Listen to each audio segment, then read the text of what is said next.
I'd like to introduce our first guest, Congresswoman Judy Chu. The Honorable Judy Chu was elected to the U.S. House of Representatives in July 2009, the first Chinese American woman elected to Congress in history. She represents the 27th Congressional District, which includes Pasadena and the West San Gabriel Valley of Southern California. She's been a visible leader in our community for years and a meaningful advocate for Asian Americans and Pacific Islanders throughout her career. Please welcome the Honorable Judy Chu. Well, thank you so much. And thank you for having me as part of the Women in Power event.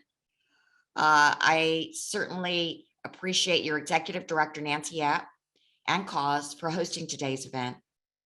As the first Chinese American woman ever elected to Congress, I know firsthand the unique barriers that Asian American and Pacific Islander women face breaking into politics. And that's why events like this and the work that Cause does is so close to my heart. This is such an exciting opportunity for AAPI women to come together, share stories, and to support one another. And talking about stories, let me tell you how I got to be in this position. I actually never thought that I would be an elected official, let alone a Congress member, because I did not see people like me in these positions in my days. In the city of Monterey Park, however, change was occurring because immigrants were moving in and an anti-immigrant backlash occurred.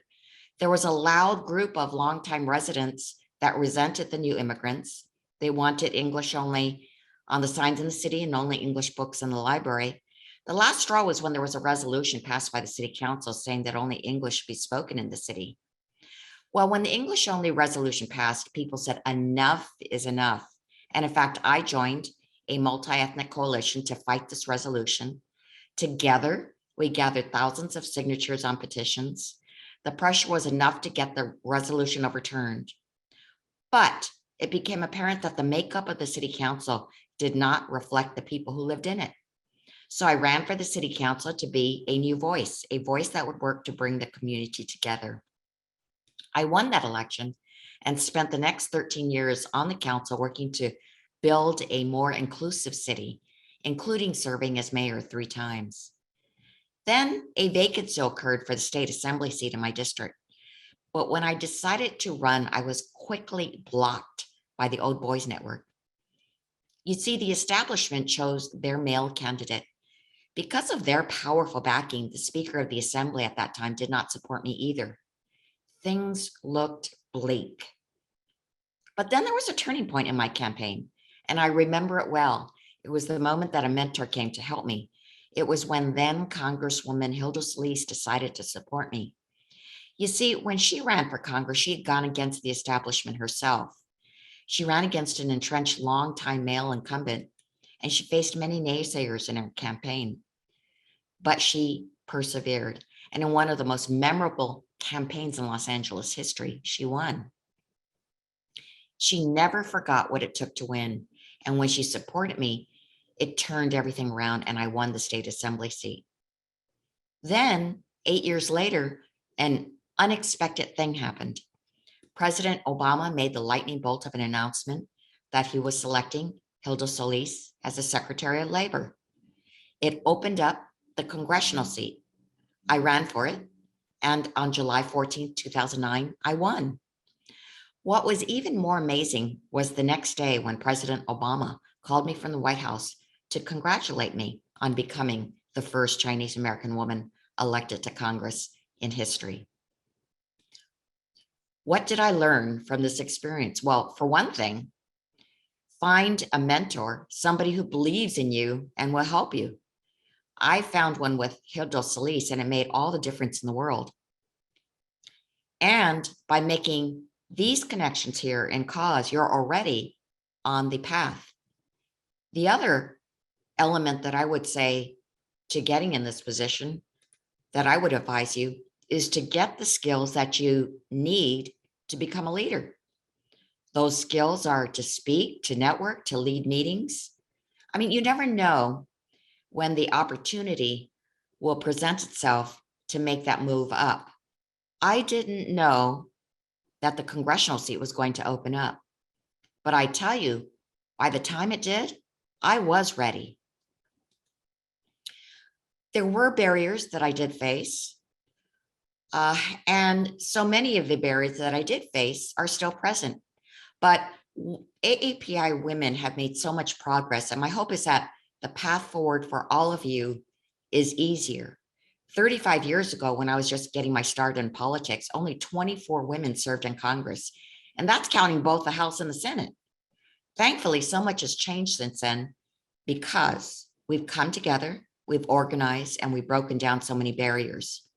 Events like this one and organizations like Cause are a huge part of that because now there's an infrastructure for AAPI women. And I am so happy to say that today I am one of the 149 women serving in the 117th Congress. Not only that, we actually have the most diverse Congress and executive branch in history now. As chair of the Congressional Asian Pacific American Caucus, or what we call KPAT, I'm especially 7 of those members are AAPI women. And like me, so many of our KPAT women elected to the House of Representatives. Grace Meng, the first Asian American ever elected from New York, and 2 Asian American women in the US Senate, Mazie Hirono and Tammy Duckworth. And of course, something stupendous is that we have Kamala Harris, the first AAPI Black and woman vice president of the United States. And Vice President Harris isn't the only high-profile AAPI serving in the Biden administration. We have Ambassador Catherine Tai as the United States Trade Representative, Deputy Secretary of Labor Judy Chu, Deputy Director of the Office of Management and Budget Nani Coloretti, and Associate Attorney General Vanita Gupta, just to name a few. In fact, 12% of all President Biden's nominees to Senate confirmed positions identify as AAPI. And outside of Washington, D.C., we have trailblazing leaders like Michelle Wu, the first Asian American to serve as the mayor of Boston. The thing that I'm proudest of with being in my position is that I can show that Asian American women can be good leaders for all Americans. Never was this more evident than just a couple of weeks ago when there was a leaked document that 5 Supreme Court justices would overturn Roe versus Wade.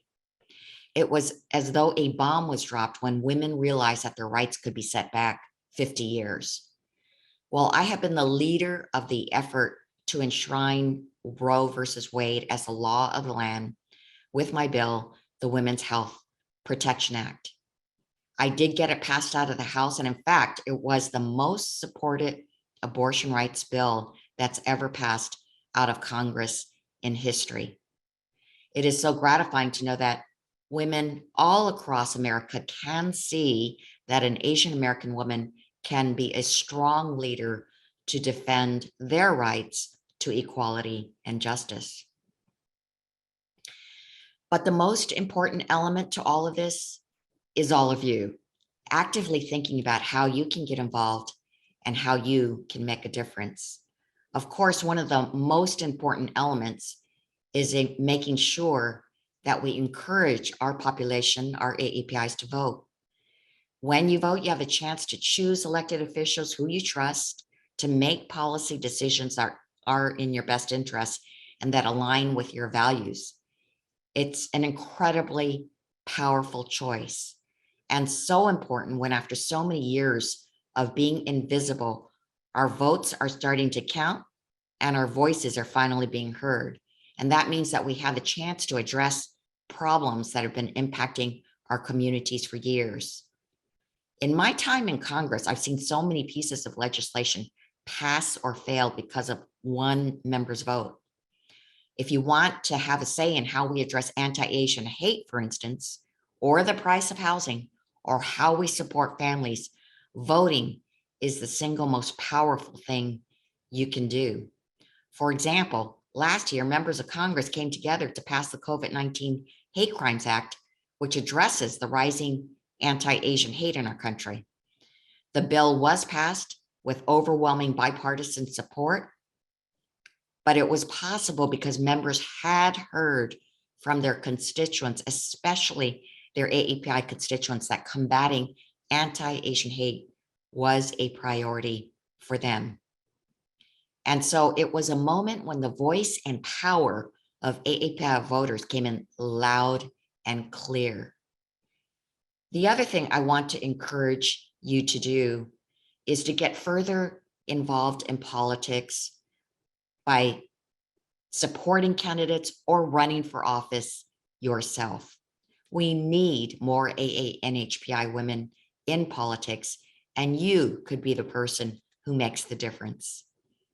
And you can learn how to be in politics and how to be a leader, because now there are so many programs that are building the pipeline of leadership, with cause being one outstanding example. But just yesterday, I was at the Asian Pacific American Institute Fellowship Program in Washington, D.C. that also does that.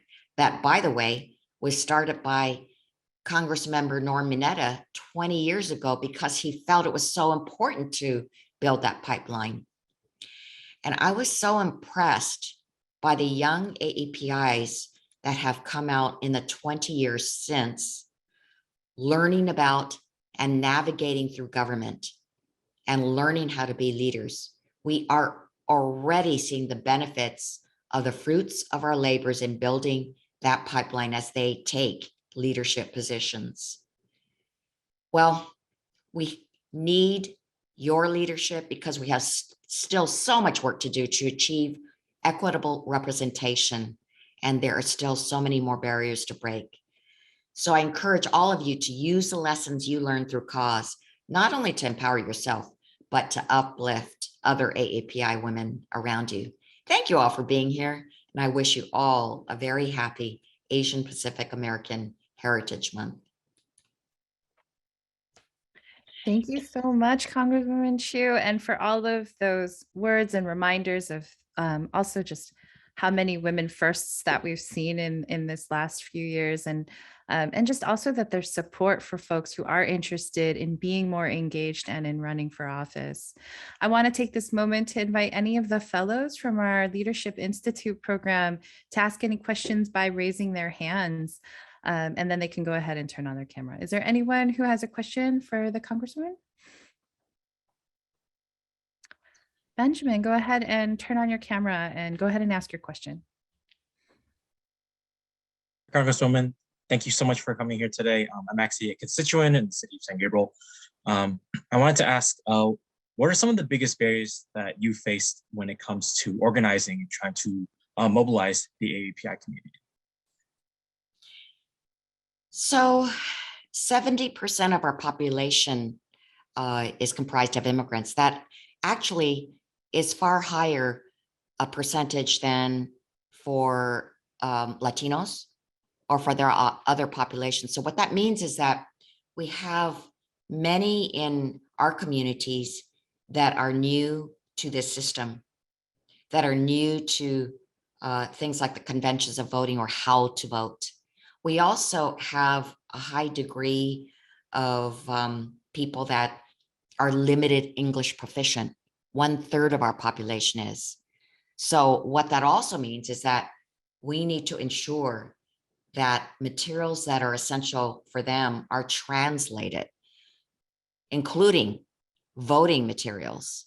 So the one most important barrier is making sure that our population really understands how important voting is, but then also that they understand how to participate, that they understand how to vote by mail, and that they also understand what the issues are, which means that language translation is so necessary. And once we do that, we unlock an incredible power. Now, we've made some progress over time. And I was so proud in the 2020 election because there were many of our AAPI organizations that went to the battleground states like Georgia and Pennsylvania. But Georgia is a very good example where they went there and they have a increasing population that had not participated in politics before. And in fact, they have 30,000 new voters in Georgia, but our AAPI organizations went and mobilized them in the way that I was talking about, the one-to-one interaction, explaining everything and so forth. And as a result, AAPIs became the margin of victory in Georgia. In fact, AAPIs had a 300% greater turnout than in the previous year. And AAPIs were, I believe, they were 12% of the vote. But look, Biden won that state by a very small margin. And actually, what followed soon thereafter is the Senate races of Senator Ossoff and Senator Warnock. And that was also by a small margin too. So you get AAPIs to really mobilize their voices through the vote, and look what a difference you can make. Certainly those AAPIs in Georgia made a difference in the whole shape of this country, actually. Thank you so Thanks much, for that. Congresswoman. I see Anthony has a question as well. Go ahead, Anthony. Thanks, Nancy. Hi, Congresswoman. Anthony, I actually used to work for Congressman Scott Peters here in San Diego, so nice to see you here. Just some questions for you right now. What issue frustrates you the most in terms of what's happening in Congress? And then what is your visions and goals for having more women in higher offices, and especially women of color? Well, I think you're catching me at a time when I'm thinking about the fact that we have not been able to curb the sale of guns in this country. I mean, how many more deaths will it take?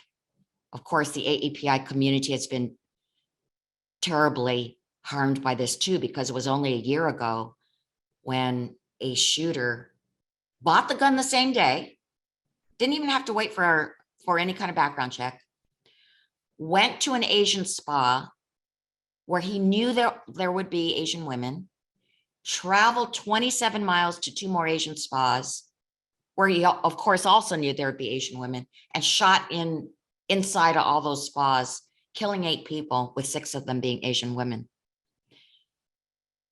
And now we just have mass shooting after mass shooting. What happened in Buffalo actually gave me flashbacks, because that 18-year-old went and targeted that supermarket because there were Blacks in there. And so he did the same thing. He drove 200 miles to go and just shoot Black people. But yesterday's shooting was beyond compare. For this boy to legally purchase an assault weapon and kill 19 kids and 2 teachers are beyond my imagination. It has to stop. But I have to tell you, we've been fighting this, and this is why I'm so frustrated, because we have been fighting this now for years. We actually first started introducing the bipartisan universal background check 7 years ago. And we actually were able to get it out of the House in this last Congress. So it is actually sitting over there on the Senate side, and 50 of the, well, I would say maybe a majority of the Democrats, or majority of the Senate, I should say, support it, but they can't get the 10 Republican senators to join in to break the filibuster. So we need to put pressure on them, because there are obvious things that we can do to stop this gun violence. There are obvious things we can do to get guns out of the hands of the wrong people. Why should it be so easy for this 18-year-old who killed those 19 children to get a gun when that same 18-year-old could not buy beer? It's easier to buy a gun, a semi-automatic gun, than beer in this country. That's wrong. it's so upside down, and there is so many common sense laws that we have been pushing that we actually got out of the House. It is now in the hands of the Senate. It is so frustrating because people's lives are being ruined in this country, and now these mass murders are happening nearly every day. Thank you for sharing that and just hearing the passion you have for it and your continued work, but also reminding us that we can do something too, and really also continue to pressure our elected officials and just voice what we want as well, which is also to see the violence stop. So thank you for sharing. If you have time for one more question, we can ask one more question. And in the meantime, everyone can prepare for the photo that will follow the question. So Justin, go ahead and ask your question. Thank you so much, Congressman Chu. I grew up in the San Gabriel Valley, and my family still lives there, so I truly respect and appreciate all the strides you made for our community. My question is, do Asian Americans from both parties work together on AAPI issues typically? For example, do you see like Young Kim and Michelle Steele work with the Asian American Caucus and vice versa?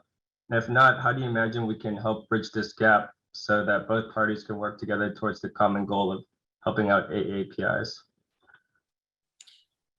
Well, I believe we can work together on things like ensuring that Colonel Young Kim gets a congressional gold medal. I mean, there are certain things that we believe are important, and that is upholding the images of Asian Americans. So thankfully there is that. But I can tell you that in Congress, things are very partisan. And so, for example, the Georgia spa shootings, we would, those on the Democratic side would condemn it and say that therefore there should be measures like a waiting period so that young man could not have gotten that gun to shoot those 8 people, including 6 Asian women. We would we definitely part ways there. So, that part is partisan. I do have to say though, that in the community, it's a totally different story. In the community, when people when I'm talking, I have so many people in the community who are Republicans, so many who are independents, and they just want to make sure that we have a good quality of life. If we can work together on our ultimate goal, which is, I believe it should be making sure that our democracy is upheld and that everybody can vote, and that we can break down the barriers to voting, such as by having no excuse mail-in ballots, that there are drop boxes and things like that. I think most Americans agree, regardless of their party. Actually, did you know that most Americans agree that there should be universal background checks? Most Americans do not think that this gun violence is right. They want it to end. And so, and so that's where we have to go towards. We have to get the majority of the American people to pressure their representatives to do the right thing.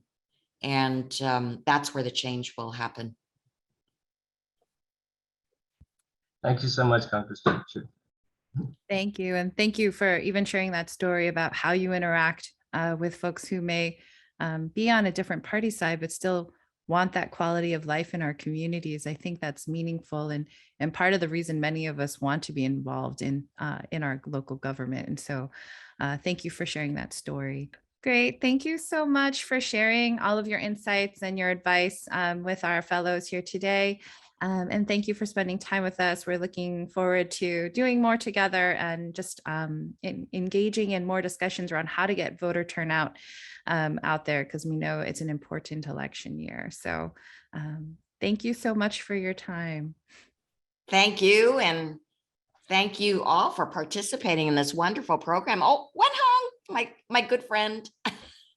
Thank you for being here. Thank you. Too. Thank you Oh so my much, Judy. Yeah. Appreciate it.